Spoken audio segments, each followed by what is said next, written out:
Tenemos aquí, ¿qué tal, Marina? ¿Cómo está? Muy bien. No es más Bueno. el estudio Bain, ese Cobaúl. Ahí ya está, perfecto, gracias por la aclaración, ¿no? Pero por supuesto eso le ayuda a su prestigio, ¿no? Tuvimos un hombre de 12 gran años trabajando prestigio, juntos, 12 años. 12 años, ¿no? Que marcó lo que, bueno, hoy usted está reflejando en su trabajo esta seriedad y por eso nos interesa escucharla. ¿Cómo está? Sabemos. La pregunta es cómo seguimos. A ver, digo, estás atravesando una crisis cambiaria de envergadura. Todavía. En realidad, una crisis cambiaria que, digamos, arrancó con un intento del gobierno de mover el tipo de cambio buscando la competitividad, ¿no? El dólar valía 17,5 a mediados de diciembre, llegó a 20 a mediados de abril, y ese movimiento del tipo de cambio fue buscado por la política. Ahora, lo que vino después del 24 de abril, cuando arrancó la corrida, fue algo que de alguna forma te llevó puesto y la política económica fue por detrás. En el medio, el Banco Central perdió cerca de 14.000 millones de dólares las reservas, fuiste al Fondo Monetario, te entraron los dólares del fondo. De hecho, el 7 de junio, que fue el día que se anunció el acuerdo con el fondo, el dólar valía 25 pesos. Bueno, hoy vale 27,5 con intervención y con una tasa de interés que hoy no está tratando de frenar la inflación a este nivel de tasa, está tratando de frenar el dólar. Entonces, digo, la corrida se va a terminar el día que se pueda bajar la tasa de interés, porque con esa tasa de interés la economía no opera. Es importante esto porque nosotros, no porque coincida con lo que venimos diciendo, nosotros estábamos diciendo con Marcela acá, Carolina, la corrida no ha terminado todavía, puede que no aumente un peso de más, hoy subió el dólar, está inestable, ¿no es cierto? En realidad es un esquema de tipo de cambio flexible, o sea, uno no puede esperar que el tipo de cambio se mantenga en un nivel, pero venís de un movimiento muy brusco, o sea, 10% de suba en el último mes, 33, 34% de suba desde el 24 de abril, digamos que son valores que en un país como la Argentina alteran. Y además tienen consecuencias recesivas muy fuertes, o sea, el ajuste del sector externo, el ajuste de la cuenta corriente externa viene básicamente de la mano del desplome en las importaciones, asociado al desplome del consumo y la inversión, o sea, estás en plena corrección cambiaria, en plena corrección del nivel de actividad, que de alguna forma es lo que te está, paradójicamente, limitando el traslado a precios de la devaluación. O sea, lo que estás viendo es un movimiento del 3,7% de la inflación versus un salto del tipo de cambio que en el último mes fue del 10%. Y si uno lo mira desde principios de año, la inflación subió 16,5%, según el INDEC, frente a un salto del tipo de cambio, de nuevo, que pasó de 17 a 27, o sea, además del 50, del 60%, te diría. Ahora, en este contexto, ¿no? Porque se habla de recesión, para que empecemos a pensar en qué significa ese escenario. Por ejemplo, ¿qué puede pasar con el empleo? A ver, digo, la economía argentina requería, o sea, es duro decirlo en términos... Bueno, sí, Sí. es la realidad. Pero requería un aumento en la productividad. O sea, la productividad de la economía argentina era muy baja, requería un aumento de la productividad. El aumento de la productividad, o sea, la buena noticia es que el aumento de la productividad te permite crecer a largo plazo. La mala noticia es que el aumento de la productividad es difícil que conviva con un aumento del empleo. Al mismo tiempo, de nuevo, estás en una zona de recesión. O sea, la economía te está cayendo fuerte en este contexto de tasa de interés muy alta. Con lo cual te diría que hay una corrección del empleo que probablemente la veas cuando salgan los próximos números de desempleo. Ahora, para el gobierno no había alternativa.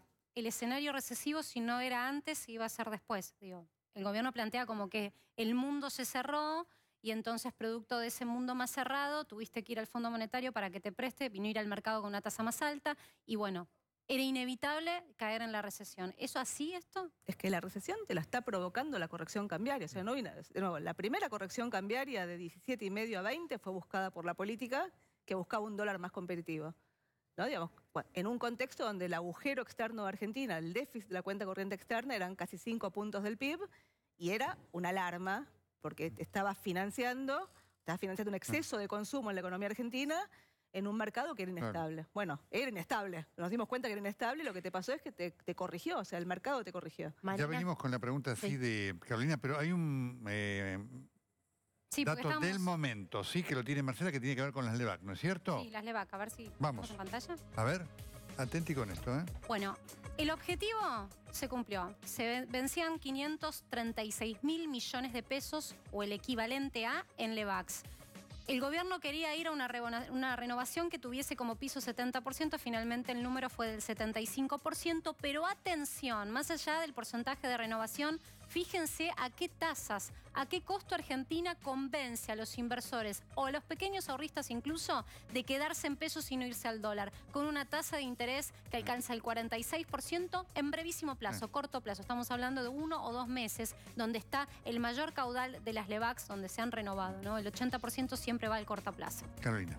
Bueno, ahora te quiero hacer una pregunta relacionada con esto. ¿Durante cuánto tiempo pueden ser sustentables tasas a estos niveles? No, con estas tasas de interés la economía no opera. Pero la diferencia de lo que vos te pasó en los años previos es que la tasa de interés era la contracara de una estrategia de la política monetaria para bajar la inflación. Yo creo una estrategia errada, porque te generó una bola de nieve de las LEVACs y una inflación que venía de una inercia de 10 años, 12 años en la zona del 20 y pico. No sabemos cuánto porque teníamos el INDEC intervenido, pero además con una corrección de precios relativos pendientes. O sea, vos tenías que corregir las tarifas. Entonces, corregir las tarifas, haber salido del cepo, eran inflacionarios. Entonces, querer bajar la inflación cuando estabas corrigiendo estos precios agresivamente con tasa de interés, te generó una inconsistencia que finalmente se terminó plasmando en la bola de nieve de las LEVACs, que no eran estables. Ahora, hoy la tasa de interés es la que te está frenando el tipo de cambio. O sea, la presión cambiaria te la está frenando la tasa de interés. La apuesta del gobierno es que la tasa de interés empieza a bajar. De hecho, el 46 es una tasa altísima respecto a la que tenías en febrero, 26, 20 puntos más altas, pero es una tasa, si querés, un poco más baja que la que tenías la semana pasada, donde las LEVACs, las mismas LEVACs, llegaron a cotizar 60. Entonces, lo que digo es, estás en mitad de una batalla. O sea, todavía no lo terminó. El gobierno le está dando... Tenés un condimento, ¿no? Que el gobierno tomó una medida que en su momento tal vez para muchos era justa, que es el impuesto a la renta financiera o gravar la tenencia o la posesión de determinados activos financieros. Y eso hace que muchos fondos hayan querido escapar o todavía están a tiempo de escaparse yendo al dólar. ¿Podría seguir fomentándose en el segundo semestre la demanda de dólares? La demanda de pesos es lo que es inestable. O sea, en Argentina lo que es inestable es la demanda de pesos. Claro. Interesante. Para que la gente se quiera quedar con los pesos, hoy te exigen una tasa de interés muy alta. Entonces, el truco o lo que el gobierno tiene que lograr es que la gente quiera quedarse con los pesos, una tasa de interés más baja, pero en un contexto donde la inflación está en la zona del 3,7% mensual. Entonces, es difícil. O sea, el escenario es complicado. Ahora, de nuevo, vos me decís, ¿va a haber una nueva demanda agresiva de dólares? Yo digo, la corrida no está terminada. Va a estar terminada el día que vos puedas estabilizar la demanda de pesos o bajar la tasa de interés. ¿Cuándo va a pasar eso? Y la verdad es que va a depender enormemente de dos factores. Uno es qué es lo que pasa en el mundo. O sea, la verdad que el mundo te jugó en contra. O sea, tenés el precio de la soja más bajo de los últimos, te diría, 8 años y el precio de los combustibles. O sea, tus términos de intercambio, la diferencia de lo que comprás y vendés, es de lo peorcito. Al mismo tiempo, tuviste un escenario de toma de ganancias sobre los emergentes, países emergentes en general. Argentina, que era la que estaba, si querés, más expuesta, fue la que más sufrió de todos. Pero no, si el mundo cambia, tenés un changüí. El otro factor que te diría que es significativo es qué es lo que pasa en términos políticos. Porque digo, la recesión tiene costos. La recesión y la inflación tiene costos en términos políticos en un año, digamos, donde todavía este año no es electoral, pero el año que viene va a arrancar la carrera electoral. El mercado el año pasado te pedía una sola agenda, que era que ganes la elección de medio término. El gobierno cree que en el primer trimestre del año próximo empieza a crecer la economía. Veamos dónde frena la corrida cambiaria en un contexto donde, de nuevo, el Banco Central está usando instrumentos, entre otros, digo, reservas, venta de futuros, canje de LEVACs por bonos, poniendo bonos en la cartera de los bancos. Entonces, digo, está usando una estrategia para frenar el dólar acá. Si el dólar frena y baja la tasa, podés empezar a discutir cuándo frena la recesión. Te quería preguntar, Marina, ¿qué proyección manejan para la inflación anual de 2018? La verdad es que va a depender enormemente de dónde estabiliza el tipo de cambio, de cómo se cierren las paritarias y qué es lo que haga el gobierno con la renegociación de los contratos tarifarios. O sea, nosotros trabajamos con un escenario. Nosotros trabajamos con un dólar de 30 a fin de año, con paritarias en la zona de 24, con una renegociación de los contratos en relación, o sea, no es ni al dólar de 20, digamos, con que van a llegar las facturas ahora, pero tampoco es al dólar de 28, y eso te da una inflación en la zona del 30. Pero estás, digamos, en esos niveles. O sea, vos vas a tener 2-3 meses, vos marcabas el 29.6 que dio este mes, 29.4, 29.5. Vas a tener 2-3 meses donde la inflación se va a acelerar y probablemente vaya por encima del 30. Porque vos estás contrastando una inflación de 3,7 de este año contra una inflación de 1,2 en junio del año pasado. Claro. Y en julio vas a contrastar una inflación, probablemente, a lo mejor es algo abajo de 3, porque estás en un momento muy recesivo, pero contra una inflación de 1,7 el año pasado. Entonces va a estar 2-3 meses donde la inflación va a escalar por arriba de 30. En diciembre, vos tuviste 3% de inflación el año pasado. Entonces ahí es donde la inflación interanual te va a empezar a caer. Pero digo, son cosas muy técnicas, pero digo, te vas a asustar. O sea, cuando empieces a mirar los números los próximos meses vas a pensar que... Y el acuerdo con el fondo es 27 la inflación, pero más menos 5. O sea, el límite máximo es 32. Marina, bueno, uno de los temas que está en discusión, el fondo está proponiendo, o sea, se sabe, el tema de las retenciones. Morales habló sobre esto, ¿no? Además, el gobernador de Jujuy, pero el fondo ya se sabe, ¿no? Ya lo hizo conocer que una de las cosas que estaba proponiendo era, o que criticaba, era la eliminación y la baja de las retenciones a las exportaciones agropecuarias. Yo lo que diría primero es, las retenciones son un impuesto distorsivo. La verdad que no son un impuesto piola, digamos, para la economía. Al mismo tiempo, lo que te diría es, en 2015 las retenciones eran inviables. Con el tipo de cambio trazado que tenías en 2015, las retenciones te estaban ahogando, digamos, no tanto al campo, pero sobre todo a las economías regionales. Eran inviables, no las podías mantener. En 2002, con el dólar de 4, habías pasado de 1 a 4, las retenciones eran inevitables. Entonces, las retenciones como parte de un plan de estabilización, dependiendo, digamos, de cómo manejes la política cambiaria, yo creo que es algo que el gobierno debería, no digo implementar, pero por lo menos empezar a pensar eventualmente si el mundo, ellos hablan del bote con agujeros, digamos, que sigue, digamos, su rumbo. Entonces recibieron un barco averiado, lo empezaron a reparar, los agarró la tormenta, hoy está entrando agua, pero mantienen el rumbo. Bueno, digo, está entrando agua. Entonces digo, si sale el sol, digo, podés mantener el rumbo y llevar al puerto, digo. Pero vos no depende de vos que salga el sol, depende de un montón de factores que vos no controlás. Lo que diría además es, de nuevo, este año el campo tiene una sequía fuerte. Si vos me preguntás a mí, el esquema de reducción gradual de retenciones es un esquema mal hecho. O sea, las retenciones nunca se bajan en forma anticipada y menos en forma gradual. Porque digo, bajarlas medio punto por mes es el equivalente a subir la tasa 6% anual. Claro, te especulan con la liquidación también. Con lo cual, digo, el esquema está mal. Pero si vos me preguntabas a mí qué opinaba del esquema a principios de año, yo te hubiera dicho, creo que la mitad de las retenciones las tenías que bajar todas juntas a principios de año, cuando el dólar valía 18, 19 o 20. Hoy, a estos niveles, digo, a lo mejor las de este año, pero digo, las del año que viene, digamos, si la cosecha se normaliza, va a depender enormemente del tipo de cambio. O sea, quedarte en este esquema de reducción gradual con este tipo de cambio me parece que, digo, hasta el fondo te estás planteando que tenés que correrte. Yo quisiera volver al poder adquisitivo de la gente, ¿no? De los asalariados, porque mencionabas el escenario que están trabajando ustedes. ¿Cómo quedaría la pérdida de poder adquisitivo de las familias en función de este índice de inflación que en tu proyección sería 30%? A ver, cuento un poquito para atrás la historia. La verdad que cuando uno mira el zigzag que tuvo la economía argentina desde 2012 hasta hoy, digamos, donde creciste en los años electorales y caíste en los no electorales, la contracara de eso es la dinámica del salario real. Vos perdiste capacidad de compra de los salarios en 2012, la recuperaste en 2013, volviste a caer en 2014, la recuperaste en 2015, cayó en 2016, la recuperaste en 2017 y va a volver a caer en 2018. ¿Y 2019? Y en 2019 va a depender enormemente de cómo el gobierno logre estabilizar el tema cambiario, que va a depender enormemente en la medida en que el gobierno logre volver a los mercados de crédito. ¿Que esté el Fondo Monetario Internacional es una garantía para que esto suceda?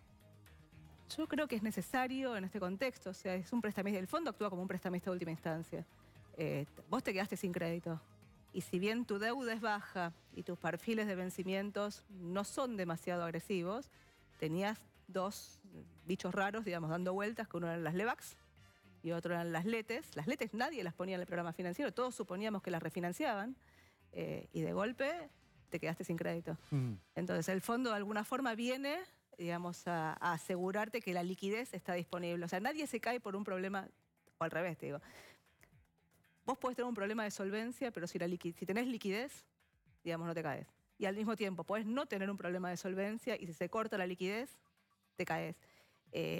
Ningún país del mundo puede transitar, solo el kirchnerismo lo logró porque tenía las reservas acumuladas en el principio del gobierno, pero digo, ningún país del mundo puede transitar sin refinanciar parte de los vencimientos de deuda.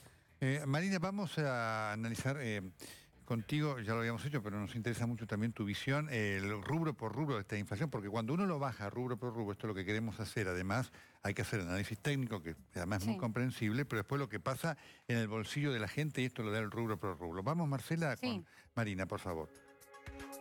Bueno, 5,2%. Este es un rubro que preocupa, ¿no? Porque es quizás el que pega a los más vulnerables. Alimentos y bebidas no alcohólicas, nuevamente por encima del promedio general de los precios. Transporte también, 5,9%, por encima de ese 3,7% promedio que arroja el índice. Bebidas alcohólicas y tabaco, 0,9%, ahí no hubo tanto margen. Prendas de vestir y calzado, claro, ya no hay renovación de escaparates porque está instalada la temporada, 1,9%, igualmente ha subido. Seguimos con vivienda, agua, electricidad, gas y otros combustibles, 2,7%. Hay que decir que acá entra un poquito la incidencia del aumento de la nafta. Equipamiento y mantenimiento del hogar, 4%. Salud, 4,3%, y como bien recalcaba Marina, todavía acá es un rubro que hay pendiente aumentos, ¿no?